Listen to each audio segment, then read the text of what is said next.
जय गुरु जी। गुरु जी को प्रणाम। गुरु जी की प्यारी प्यारी संगत को सबको प्रणाम। मैं सत्संग शुरू करने से पहले सारी संगत को एक रिक्वेस्ट करता हूँ, एक बार प्यार से बोलो जय गुरु जी। जय गुरु जी।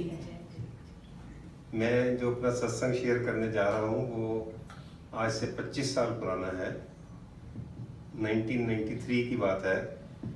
मैं चंडीगढ़ में जॉब करता था, तो हमारे जो ऑफिस थे वो सारे पंजाब में थे। तो एक सैटरडे को मुझे जलंधर जाना था, कोई वहाँ पर कुछ ऑफिस का काम था। तो सरकारी टूर था, तो ड्राइवर भी था, कार भी थी, तो जाना था। तो मेरे दो कुलीग मुझे कहते हैं, भी आपने वहाँ जलंधर जा रहे हो, हमें साथ ले चलोगे, कहीं आपकी फैमिली तो नहीं जाना? मैंने कहा नहीं, फैमिली ने जाना भी तो भी कोई बात नहीं, अगर साथ चलोगे तो ठीक है, पर मैंने अकेले ही जाना, तो आप चलो। तो हम वहाँ से चंडीगढ़ से तकरीबन 2.5 घंटे का रास्ता है, तो जलंधर चले गए। उन्होंने मुझे कुछ नहीं बताया, मैंने भी नहीं पूछा, इतने मतलब कुलीग थे, फ्रेंड्स नहीं थे। तो जब वहाँ गए, जलंधर पहुँचे, तो जो गुरु जी का मंदिर है उसके बाहर मैंने उनको उतार दिया, और मेरे को था मैं आगे अपना ऑफिस में जो काम करने जाना है मैं जा रहा हूँ, और उनको मैंने कहा मैं 1 बजे तक आ जाऊँगा वापस। उसके बाद मुझे कुछ नहीं पता, मैं चला गया अपने ऑफिस। तो अपने ऑफिस के काम में बिजी हो गया, तो ऑफिस का जो काम था वो थोड़ा लंबा हो गया, तो वहीं मतलब लंच वगैरह वहीं किया जो वहाँ के लोकल ऑफिसर्स थे उनके साथ। और उसके बाद भी काम करते रहे। और क्योंकि मुझे उनके साथ कोई कम्युनिकेशन नहीं था, उस टाइम मोबाइल नहीं होते थे, कोई टेलीफोन नहीं होता था, तो ठीक है, जब पहुंचूंगा तब पहुंचूंगा। और जब काम खत्म हुआ तो फिर नेचुरली जल्दी थी जाने की, घर भी पहुंचने की जल्दी थी। तो मैं जब वहाँ पहुंचा वापस जहाँ उनको उतारा था, तो ड्राइवर को मैंने कहा भी जाके संजीव को और झाम अंकल को बुला ले अंदर से। तो वो वापस आ गया, कहता जी आपको अंदर बुला रहे हैं। मैंने उसको फिर भेजा, मैंने कहा बहुत लेट हो गए हैं, अंदर नहीं मेरे को आना, अगर अंदर जाएंगे फिर चाय वगैरह की फॉर्मेलिटी होती है, तो उनको बुला ले। फिर संजीव बाहर आ गया, मुझे कहता नहीं जी आप 2 मिनट आ जाओ। तो नेचुरली 2-3 बार कहा, तो मैं चला गया। जैसे ही मैं अंदर गया तो गेट था, गेट के जब गया तो वहाँ सब चप्पलें वगैरह बाहर पड़ी थी। तो मुझे लगा भी नॉर्मली घरों में तो पंजाब में या दिल्ली में ऐसे नहीं होता, पर चलो जो जब गया तो जो सिस्टम था, मैंने अपने जूते वगैरह उतारे और उसके बाद वॉश बेसिन से हाथ धोए।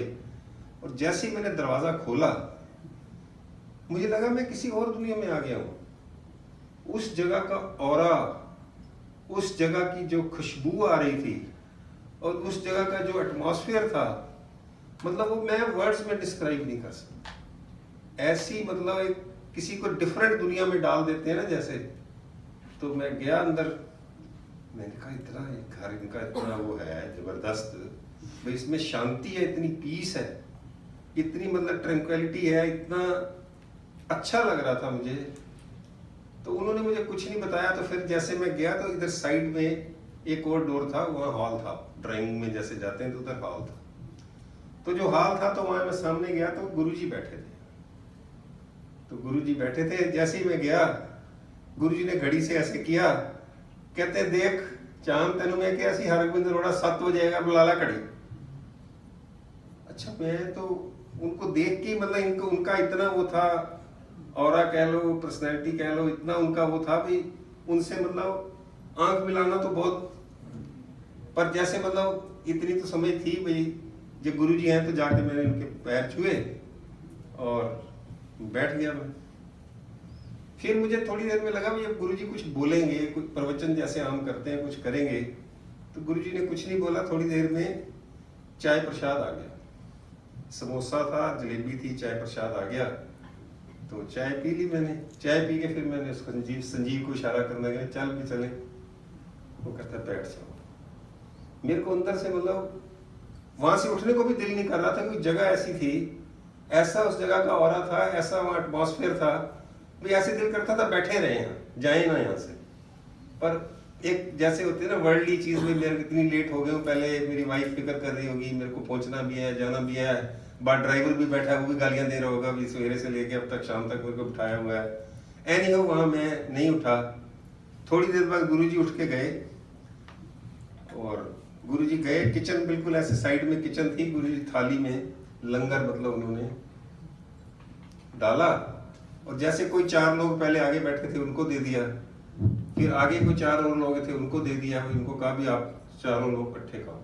तो ऐसे जहाँ मैं इस तरफ बैठा था तो गुरुजी ने भी कह दिया आप चलो खाओ लंगर। उनमें 1-2 लेडीज होंगी या जेंट्स होंगे, मतलब अलग लोग थे जिनको मैं जानता नहीं, और मुझे ना मतलब अच्छा नहीं लगा कि मैं किसी के साथ ऐसे कैसे खा सकता हूँ। पर जो गुरुजी ने कह दिया ना, मतलब जैसे एक समझ लो आप बच्चे हो, आपको फादर कह देते हैं ये करना है तो करना ही है, फिर अपना दिमाग नहीं लगाना। तो लंगर खा लिया मैंने। लंगर खाने के बाद मेरे को मन में ये क्यूरियोसिटी हो रही थी कि गुरुजी को मेरा नाम कैसे पता है। लंगर खाया, उसके बाद थोड़ी देर बाद फिर उसको मैं इशारे करता था, बैठे रहे, काफी देर हो गई। अल्टीमेटली गुरुजी से आज्ञा ली, गुरुजी के पैर छुए और चले गए वापस। जैसे ही थोड़ी दूर गए मैंने उससे यही पूछा, मैंने कहा संजीव ये गुरुजी को नाम मेरा आपने बताया था? कहता नहीं मैंने नहीं बताया। फिर दूसरे थे मिस्टर जाम, मैंने कहा आपने बताया था? कहते नहीं। मैंने कहा गुरुजी को कैसे पता है मेरा नाम? कहते नाम तो छोड़ो, गुरुजी ने हमें दोपहर को 2 बजे कह दिया था भी तेरा हरगोविंद अरोड़ा जिहड़ा हैगा या तुहाडा हरगोविंद अरोड़ा 7 बजे आएगा, 7 तो पहले नहीं आएगा, आराम नाल बैठ जाओ। मतलब 2 बजे उन्होंने कह दिया था।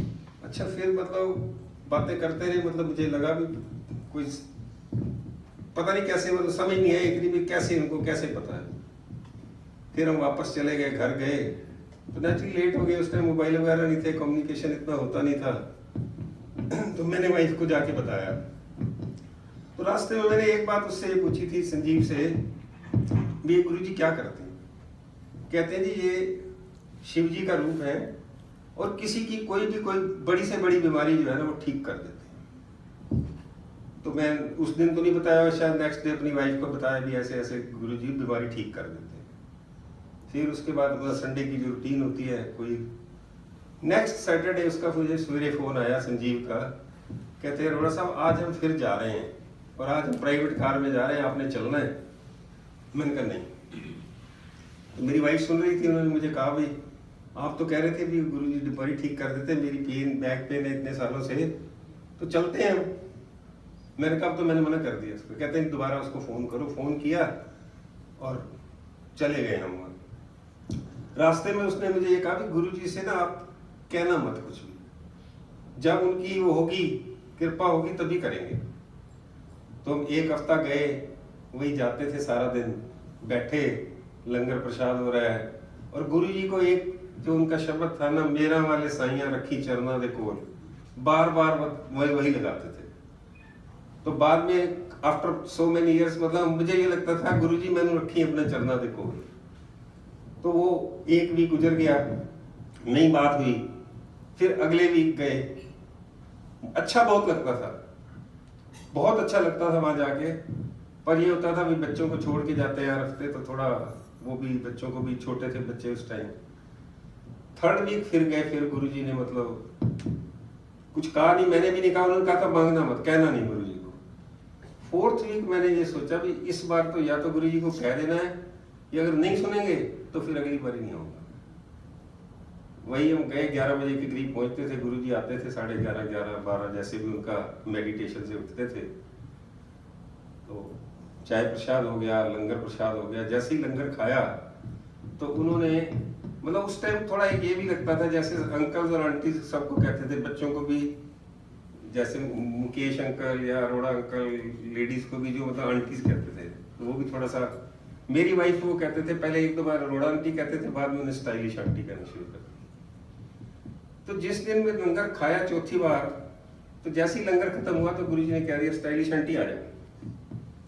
हमने उनको कुछ नहीं बताया था, उन्होंने कहा गुरुजी को उनका स्टाइलिश आंटी आ जाओ। तो गुरुजी साइड वाले कमरे में ले जा रहे थे, जैसे वहां तक पहुंचे तो मेरे को मतलब ये ठीक नहीं लगा, why she should go alone with him, मतलब ना तब तो इतना पता नहीं था। तो गुरुजी ना वहां से वापस आ गए, कहते तेरी वाइफ ਨੂੰ कुछ नहीं कहना मैं, तू जो सोची जाना मैंने सारा पता है। तो मैं डर गया बहुत। उन्होंने जैसे कहा ना, मैं कह कि नहीं गुरुजी नहीं नहीं नहीं इस तरह की कोई, कहते मैंने पता है तू सोची जाना, टाइम ना खराब कर, आजा मेरे नाल। दूसरे कमरे में गए, वहाँ जहाँ गुरुजी मेडिटेशन करते थे, वहाँ एक दीवान लगा हुआ था और एक सेट्टी थी। सेट्टी में जैसे 2 सीट्स होती हैं, बीच में थोड़ा होता है ड्रॉर वगैरह होता है कुछ सामान रखने का। तो गुरुजी बैठ गए इधर, तो मेरे को गुरुजी ने कहा तुम बैठ जा इधर मेरे नाम। तो मैं तो मतलब इतना इतनी मेरी हिम्मत नहीं थी। उनका ऐसा था और ऐसा था, जो भी उनकी पर्सनैलिटी थी, मैं उसके साथ नहीं बैठता, मैं नीचे बैठने लगा, कहते नहीं अति बैठ जा। अच्छा, जो एक बार जो बात कह देते थे ना, मतलब उसको फिर दोबारा वो नहीं होता था, भी कोई हिम्मत नहीं होती थी उनको मना करें या कुछ करें। फिर गुरुजी ने अपने ड्रॉर में से एक सिल्वर स्पून, सर्विस स्पून होता है, वो निकाला और कुछ उन्होंने आंखें बंद करके कुछ बोला होगा, मुझे नहीं पता, 1-2 बार ऐसे कुछ किया, शायद फूंक भी मारी। और फिर उन्होंने मेरी वाइफ को कहा तो पुट्ठी लेट जाओ। वो पुट्ठे शी वाज लाइंग, तो गुरुजी ने यहाँ से रीढ़ की हड्डी से एक जो होता है जॉइंट होता है उसको दबाना शुरू किया और तकरीबन टोटल मतलब यहाँ तक 3 मिनट लगे होंगे। और हर बार ना जैसे दबाते थे तो जैसे आवाज आती थी, जैसे हम उंगलियों को करते हैं कई बार। तो 3 मिनट बाद गुरुजी ने कहता कल्याण किया। और उस टाइम मेरी वाइफ की आंखों से ना मतलब ऐसे निकल रहा था पानी, ऐसे शी वाज वीपिंग। पता नहीं, बहुत जैसे या तो दुख निकल रहा होता है या ऐसे लगता है कि किसी ने बहुत मारा होगा, कि रो रहे हैं या बहुत तकलीफ है। बस उसके बाद गुरुजी ने कहा आ जाओ। हम गए वहाँ, तो फिर मैंने वाइफ से पूछा, मैंने कहा ठीक है। कहते हैं अब शाम को पता लगेगा, अभी तो ठीक लग रहा है, मुझे ठीक लग रहा है, मुझे मतलब मेरे उससे उतर गया, बोझ उतर गया मेरे से। फिर हम जब वापसी पे जा रहे थे, फिर मैंने पूछा, रात को पूछा, तो उसके बाद जो है दोबारा वो पेन कभी नहीं हुआ। तो मतलब एक इतना बड़ा रिलीफ था, जो कई मेडिकल वगैरह का काफी कुछ करा चुके थे, नहीं ठीक हो रहा।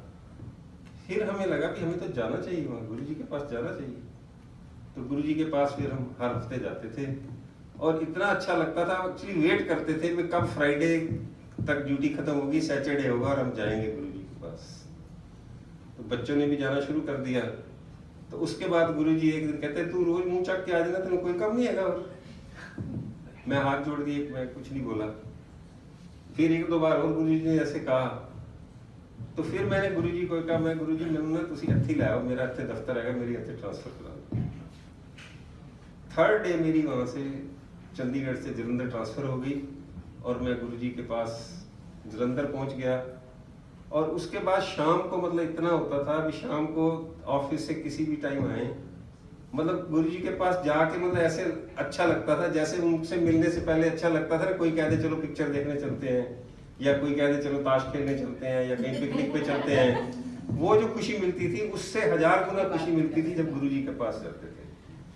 और गुरुजी ने इतनी ब्लेसिंग्स की, छोटी छोटी एग्जांपल्स हैं। मेरा बेटा गौतम, वो गुरुजी के एक दिन पैर दबा रहा था, तो गुरुजी के पैर बहुत सॉफ्ट थे, तो वो बहुत आराम से मतलब जैसे होता है ना भी उनको रिलीफ की बजाय पेन ना हो। तो गुरुजी कह रहे तू मुंडा है तू चंगी तरह दबा। तो उसने ये सोचा भी मैं अगर ज्यादा जोर से दबाऊंगा तो गुरुजी इतनी मतलब उनके वो सॉफ्ट थे। हर किस्म की गुरुजी की ब्लेसिंग्स हमें मिली।